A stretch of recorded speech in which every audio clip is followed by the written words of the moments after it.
Chia seed pudding is the quick and easy healthy breakfast you're looking for, and here's how I make mine. I'm going to make this in a mason jar. You can make it in whatever vessel you'd like. Also, you could just scale these measurements up to make any size you want. But we're going to start with coconut milk, and this is going to be 3/4 of a cup. Use any brand you want. The mixture I'm making right now is going to make basically 1 or 2 breakfast portions, so just kind of scale it. If you want to make a week's worth, multiply this by 4 or 5.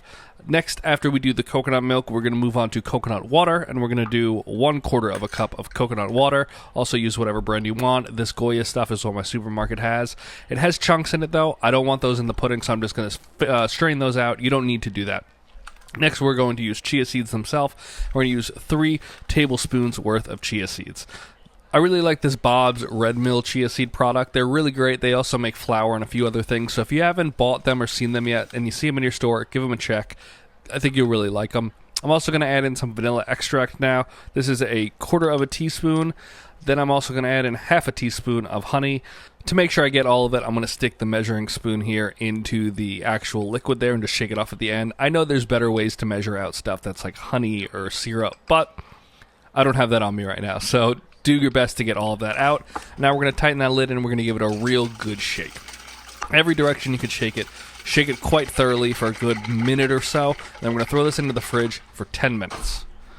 When you pull it out, it should be nice and kind of really starting to set. That's what you're looking for. It looks kind of like oatmeal at that stage. We're going to shake it for another 30 seconds to a minute, and then we're going to throw this into our fridge. We're going to let this sit overnight. And here we are 12 hours later, might even be a little longer. This is the next morning, and you can see it is very nice and set. I'm going to put my spoon in here to show you. It's not really like a solid. It's almost Jell-O-like. It has really kind of solidified due to the seeds absorbing everything. And look at that. It doesn't fall off the spoon super easily.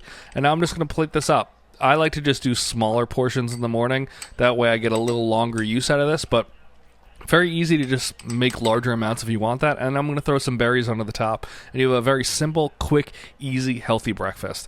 You could add all sorts of flavors to this that maybe I'll show you guys some other times, but this is super adaptable to whatever you want it to be.